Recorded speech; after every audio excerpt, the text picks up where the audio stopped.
বন্ধুরা, এই নার্সারি ট্রেতে আমি আজকে বেগুনের বীজ রোপণ করে চারা তৈরি করব। তো এর সার মাটি কিভাবে তৈরি করেছি, তারপর কিভাবে বীজ রোপণ করি, সম্পূর্ণ ভিডিওটি আমার সাথে থেকে দেখে নিন, তাহলে বুঝতে পারবেন। স্কিপ করলে কিছুই বুঝতে পারবেন না বন্ধুরা।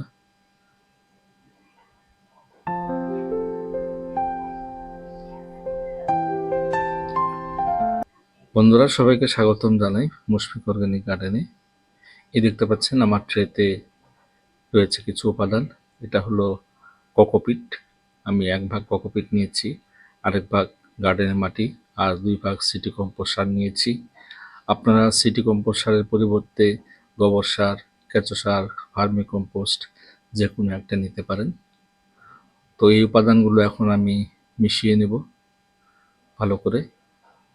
প্রথমে আমি এগুলো মিশিয়ে নেওয়ার পর তারপর আমি আমার নার্সারি ট্রেতে দিব। তো এইভাবে আপনারা মিশিয়ে নেবেন,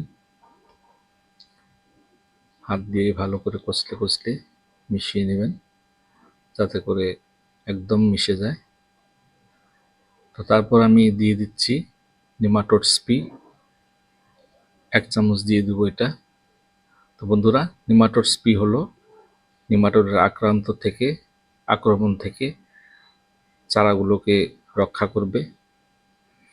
আর এই নেমাটোড স্প্রে যদি আপনাদের কাছে না থাকে, আপনারা যে কোনো একটা ফাঙ্গিসাইড ব্যবহার করতে পারেন এই সার মাটি তৈরির জন্য। কারণ ফাঙ্গাসের আক্রমণ হবে, না হলে নেমাটোডসের আক্রমণ হবে। তো সেই জন্য যে কোনো একটা ফাঙ্গিসাইড নেবেন। আমার সার মাটি রেডি হয়ে গেল বন্ধুরা। আমি এখন এই মাটিগুলো আমার এই ট্রে দেখতে পাচ্ছেন, এই ট্রের মধ্যে প্রত্যেকটি গর্ত ভরিয়ে দেব। এইভাবে আপনারাও ট্রেতে গর্তগুলো ভরিয়ে দিবেন। যদি আপনাদের কাছে নার্সারি ট্রে না থাকে, তাহলে আপনারা যে কোনো একটা পাত্রের মধ্যে এই সার মাটিগুলো নিয়ে আপনারা বীজগুলো রোপণ করতে পারেন। বীজ রোপণ করে তারপর চারা তৈরি করতে পারেন। তারপর আমি নিয়ে নিচ্ছি বেগুনের বীজ। আমি এটি একটা 12 মাসি জাতের বেগুন নিয়েছি, বেগুনের বীজ, কারণ এটি 12 মাসই ফল দিবে বা বেগুন দিবে, আমরা সারা বছর খেতে পারবো। তো সেই জন্য আমি এই বীজগুলো আজকে এই নার্সারি ট্রেতে রোপণ করব।